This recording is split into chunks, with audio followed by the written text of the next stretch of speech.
Waltrip's the race leader at Martinsville, Virginia. Harry Gant has gone one lap down after he and Dale Earnhardt got into a bumping and shoving fracas that flattened a tire on Gant's car. Ron Bouchard has been in and out of pit road.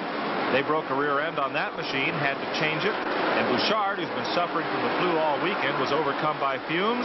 And Ricky Rudd is now driving in relief of Bouchard. Yeah, we watched Butch Lindley in his car with a rear end problem, and the thing didn't smoke that bad. It really didn't get that hot. NASCAR black flagged him right away. But Bouchard stayed out there until the thing was just burned to a crisp, and the smoke, the fumes was incredible. You could smell them all over this facility. And Bouchard breathed those fumes for a few laps, and I tell you, he was a sick young man when he came out of that car, Mike. So Ricky Rudd is now in the 47 car as we watch the race leaders. Trouble down at turn 2. Tim Richmond slides and spins into a stalled Kyle Petty. Doesn't look like it damaged Richmond's car too badly, not from this angle. He's trying to, you know, that's how slick the race. You see how slick the racetrack is? The right rear tire, just trying to get started, wouldn't get a grip on the racetrack. Kyle Petty is moving again. Richmond hit Petty with the left rear of the machine. It looks like it may have badly knocked that rear end out of line. It's very possible. It doesn't take much. Those things have long truck trailing arms that hold the rear end. The arms are about 9 or 10 feet long, and they can bend very easily. Kyle Petty still on the racetrack. He had crunched the right front of that car, but it looked as if Richmond hit him behind the wheel, didn't damage it too much. We're under caution. Here's Waltrip in the pits. And, you know, we can't say enough about Darrell Waltrip because, as I mentioned earlier in the show, he had fallen back and was a half a lap down. Now, all of a sudden, he is the race leader and is driving away from Terry Labonte. So they've worked on the car. They've adjusted the car. Darrell has kept the car. We see the car. There isn't a scratch on it. You know, Darrell Waltrip has been impressive. Here comes Junior Johnson out to the right side of the car, but he did not make a chassis adjustment, so Waltrip must be pleased the way that car is working now. Evidently, he is extremely. I can't see why he wouldn't be, because, as I said, he was driving away from his speed. So Darrell Waltrip is the race leader as we're under caution. Terry Labonte, the second place car. Waltrip was followed into the pits by Labonte, Baker, Bonnet, Elliott, and Rusty Wallace. Let's go to pit road. Jimmy, can you just tell us what happened? I think Kyle or somebody blew up, and I don't know if he blew up, but he spun, and when I went in there, my car either hit some oil or it just spun out from under me, and it looked like he was going to go to the top, so I went to the bottom, and then he started coming to the bottom, so I tried to go to the top, and when it did it, my car spun, and I almost got it corrected soon enough, but the left rear corner hit him. You're obviously done for the day. Yeah, we've been done for the last 2 or 3 weeks here, it seems, and we can't, you know. I didn't see what could possibly be that wrong with the car, Mike. Must have bent that rear end out of shape, Betty. He caught it pretty good with the left rear wheel. I guess so. The car took off again. I thought he would be able to continue on with no problem. Well, Kyle Petty, as you saw, was able to make repairs and get back in the race. There's a look at Phil Parsons. Little brother's having a tough day, and there seems to be a little smoke in the car now, Mike. Let's go down to pit road where Dick Berggren is with Darrell Waltrip's crew chief, Jeff Hammond. Jeff, your driver looks like he's running awfully strong. Are there any problems at all with the car? So far, no, we haven't had any problems really to mount anything. Early in the race, we were a little bit loose, but right now, everything seems to be working pretty good. But we still got, you know, about half the race to run, so we got a long ways to go. Are the brakes all right? Everything seems to be good. Are you holding anything back at all, or are you running as hard as you can? Well, you know, you just kind of bide your time up here until the, you know, last few laps. So, you know, I don't know what Darrell's holding back or how hard he's really running the car. It's all up to him right now. So Waltrip's the race leader as we're under caution at Martinsville, Virginia, the Goody's 500. We'll be right back.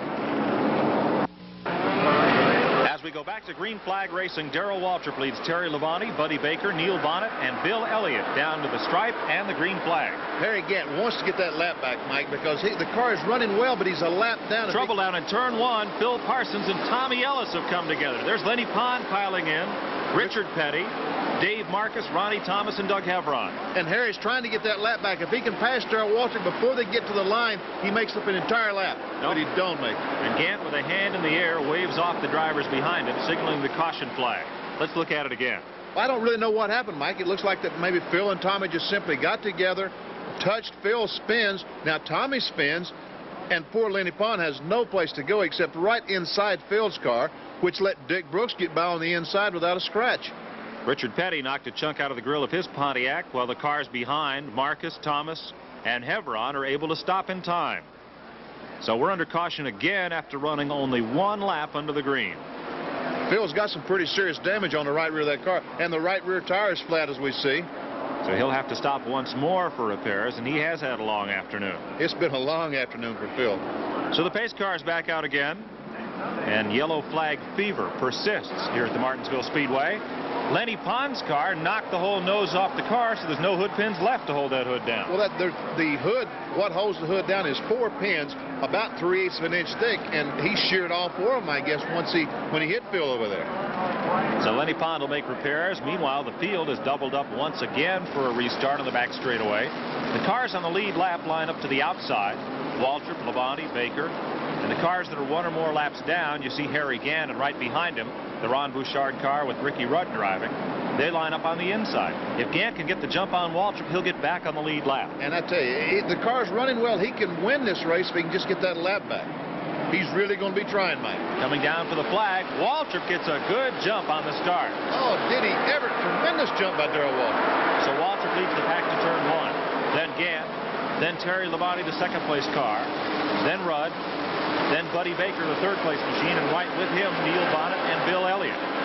Darrell Waltrip's car was just not this strong at the beginning of the race, Mike, but I don't know. They've worked on the car. The racetrack has changed something, but he now has the dominant car. And there's the same 3 cars we saw in the accident a moment ago. At least this time they're headed in the right direction. At least, right. Waltrip leads Gant a lap down, and Labonte off the corner.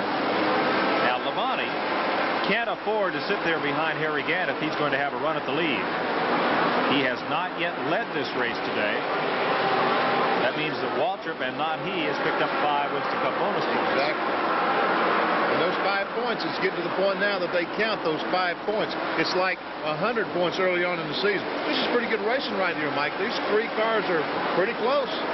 Gant has led the race. He's now a lap down, fighting to get back on the lead lap. He's on the outside. He's trying to pass Darrell on the outside. Oh, he takes it close to the wall. And the caution is out. I don't know what's happened, but the caution flag is out.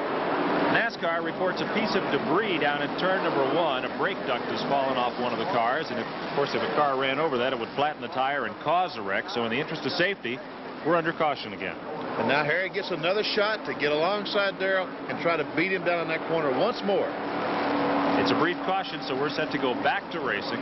Waltrip, Labonte, Baker, Bonnet, and Elliott on the outside groove. Those are the cars on the lead lap, along with Rusty Wallace, the rookie driver. They're accelerating in 2nd gear, hit 3rd gear, now to 4th gear, and dive down in the corner. Gant's got a shot at it. He's inside of Waltrip. He may get a lap back here.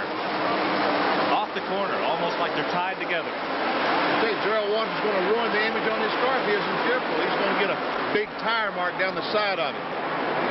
Gant is there, but Waltrip pulls off the corner and has the advantage. Labonte is on the outside with him. And Waltrip cuts Gant off at the corner. Now, Labonte wants to go by Harry on the outside, but I don't think Harry's going to play that game.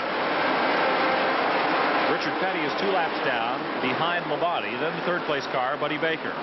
Then 4th-place Neil Bonnet, and a couple of lap cars before Elliott and Wallace. You see the line that these cars are taking off the turn. That's with new tires. Once the tires get hot and start getting slick, these cars will get closer and closer to those retaining walls as they come off the 2nd and 4th corner, Mike. A couple of laps ago, Harry Gant got about as close as you can get. That's true. The space between Gant and the wall was about the thickness of one of those concession stand hamburgers. Back to turn 1. It'll be Waltrip, Gant, and Labonte, same order. Then Baker, Richard Petty. You see now on your screen. Petty 2 laps down, but he is back up in the top 10 by virtue of the attrition here. I don't think we can say enough today about 2 drivers. Darrell Waltrip, again, they've worked on the car. It was not performing well at the beginning. Now it is. And Buddy Baker, we talked earlier on, that is a long track car built for Charlotte, Atlanta, and he has it here at Martinsville today on this short track. And Mike, great job in the top 4. He is third right now. That's the 21 car of Baker. What's basically the difference between a super speedway car and a short track car? Well, the basic is the car is a little bit heavier, so therefore these cars built for short tracks have to weigh 3,700 pounds, so they put ballast in the car or lead in the car. Well, these cars have a tremendous amount of ballast, and they can put it where they want to. Buddy Baker's car would probably weigh 150 pounds more than these short track cars, and therefore he can't put as much ballast in the car to make each corner of the car weigh what they want it to weigh. Labonte in the 44 car still trying to work on Harry Gant and not having much luck. He really isn't. Nobody's having any luck right now. Harry Gant wants to get by Darrell, but Darrell's just strong enough that he really can't make a run at it. Labonte wants to buy Harry because he wants to lead this race, get those 5 bonus points, but Harry's a little bit too strong for him. It looks like a Mexican standoff right now. With Waltrip leading in the Junior Johnson, Warner, Hodgson, Budweiser Chevrolet. Terry Labonte, the Piedmont Airlines Chevrolet, owned by Billy Hagan, whom you met earlier, wrenched by Dale Inman and the crew, running in second, and the famed Wood brothers from Stewart, Virginia, with their driver, Buddy Baker, out of Charlotte, North Carolina, riding in the third spot.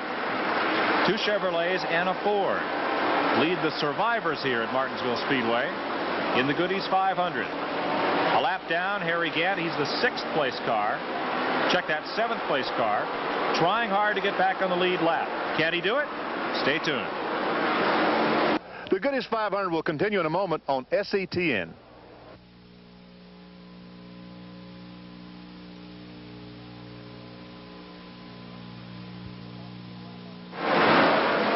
Darrell Waltrip about to put a lap on Kyle Petty, making it look easy here at Martinsville Speedway. He has opened up a huge advantage on the 2nd place car as Kyle goes to pit road. Kyle's car just doesn't look to be up to speed, Mike. I don't know. Maybe the tires are just gotten so hot and worn out that he simply had to stop and get new tires. So the Petty Enterprises crew giving Kyle the service he needs to get back out and finish this Goody's 500. As Waltrip rounds off the 4th corner and heads down the front straightaway with the 2nd place car not in sight. He has just pulled away from the competition. You know, again, it's tremendous what they've been able to do the last few laps.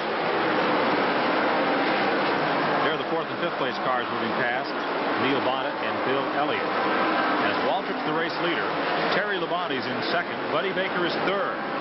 Ron Bouchard's car is out of the race. Ricky Rudd had driven it in relief, but they've lost the rear end, and he's gone to the pit area.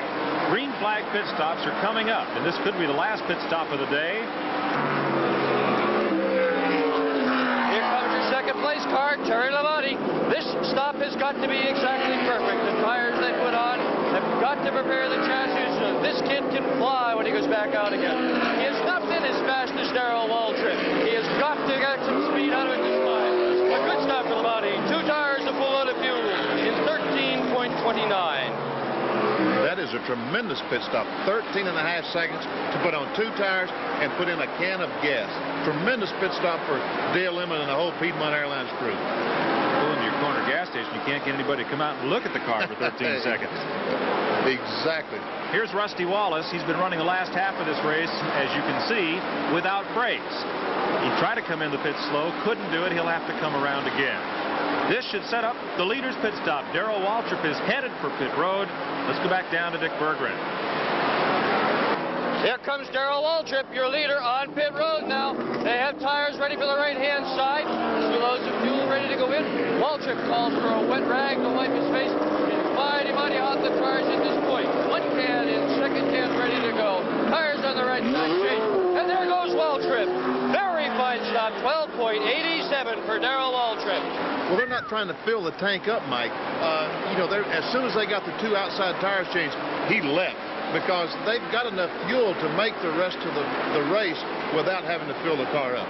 Despite the big label on the side of that 80-pound can Henry Benfield was holding, that's not Budweiser, and there's Union 76 racing gas.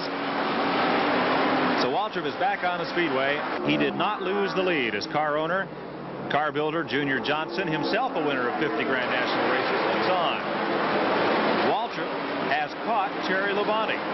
And this is to put Terry Labonte a lap down. That's how dominant Darrell Waltrip's car has become. He's about to lap the 2nd place car, Mike. Labonte, the 44 car, holding on to second. Buddy Baker in third. Neil Bonnet in fourth.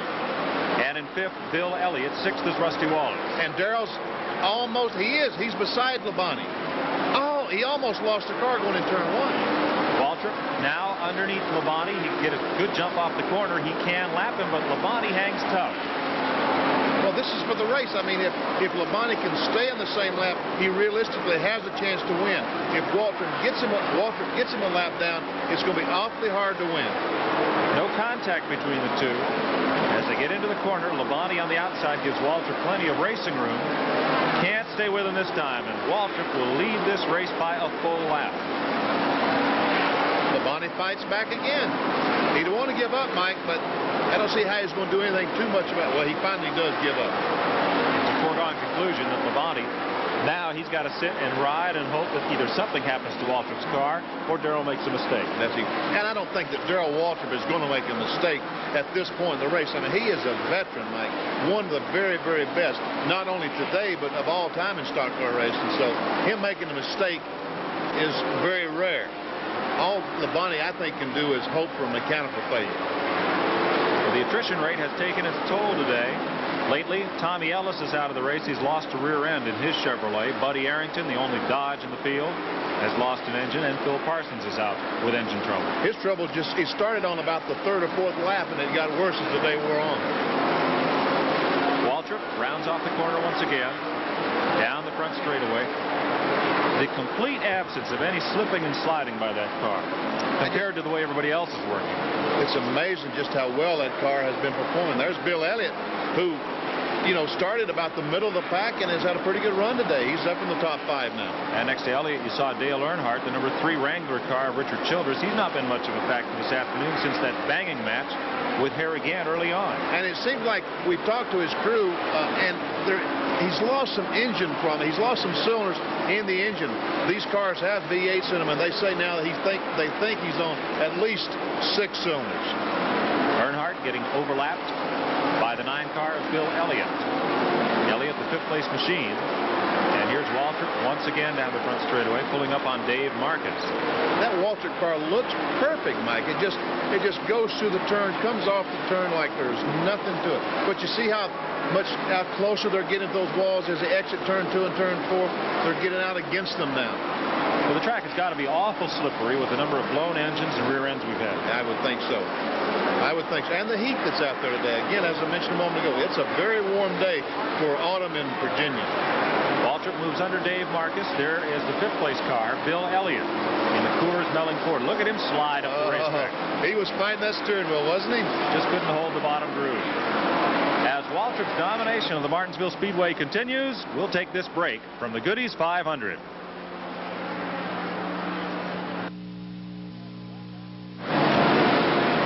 Waltrip has a lap on the field in the Goody's 500.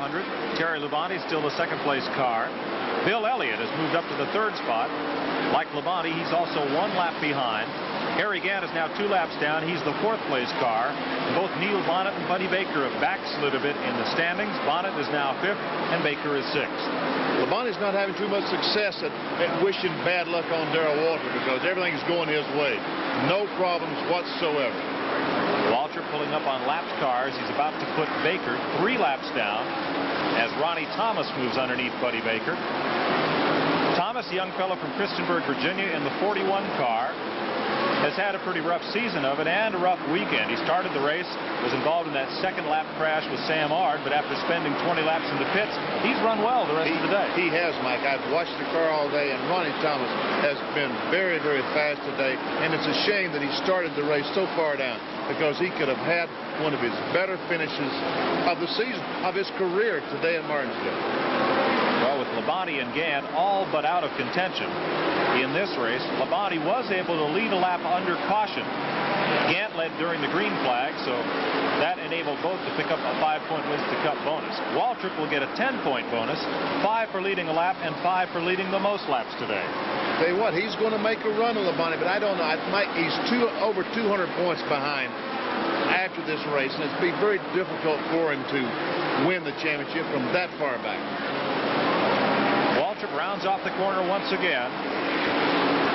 right behind Buddy Baker's machine. Baker, now the 5th place car, 2 laps down, in danger of going 3 behind, but that's all academic now in the closing laps.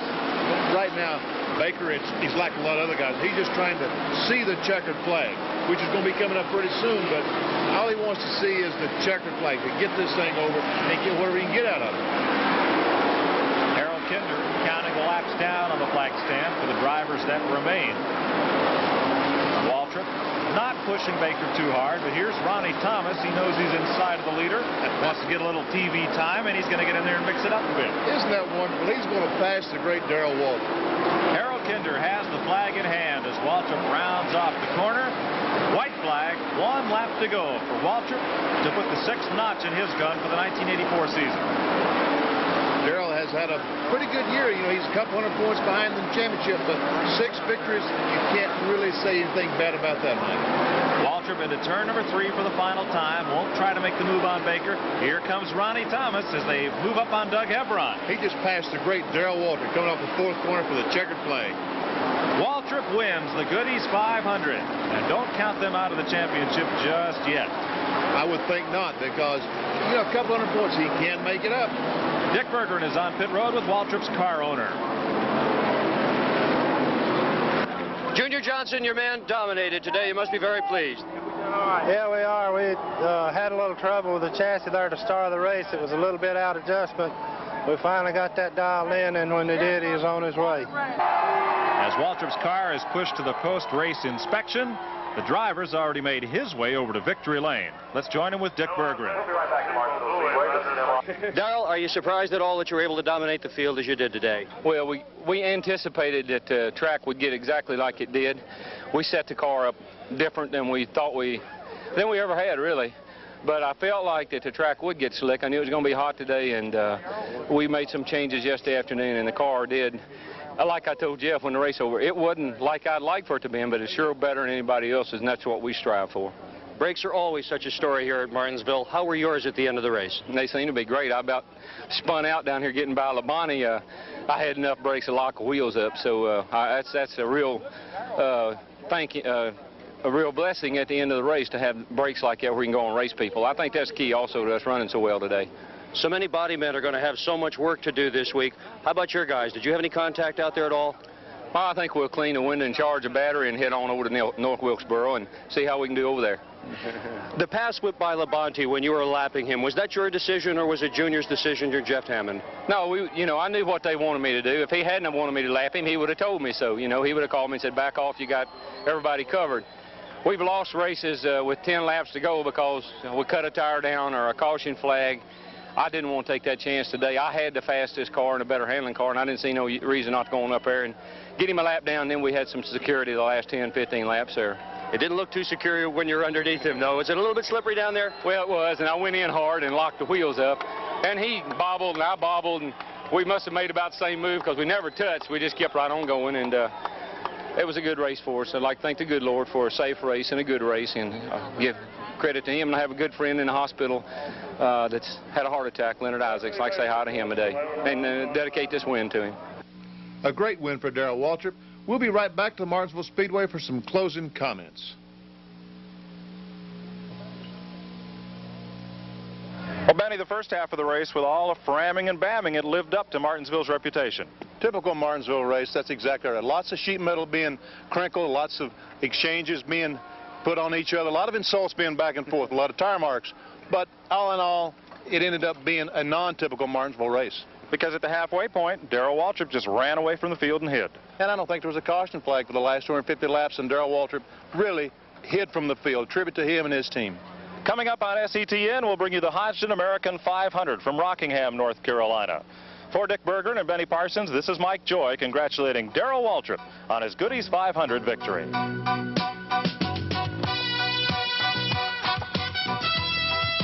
The Goodies 500 on SETN has been brought to you by Goodies Headache Powders and Extra Strength Tablets. You get a lot more relief with Goodies. And by the makers of Skoal and Copenhagen.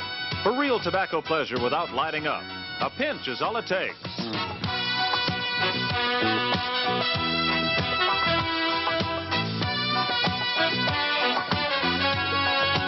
The executive producer producer of SETN is Jim Wigglesworth. Goody's 500 directed by Jack Hilliard.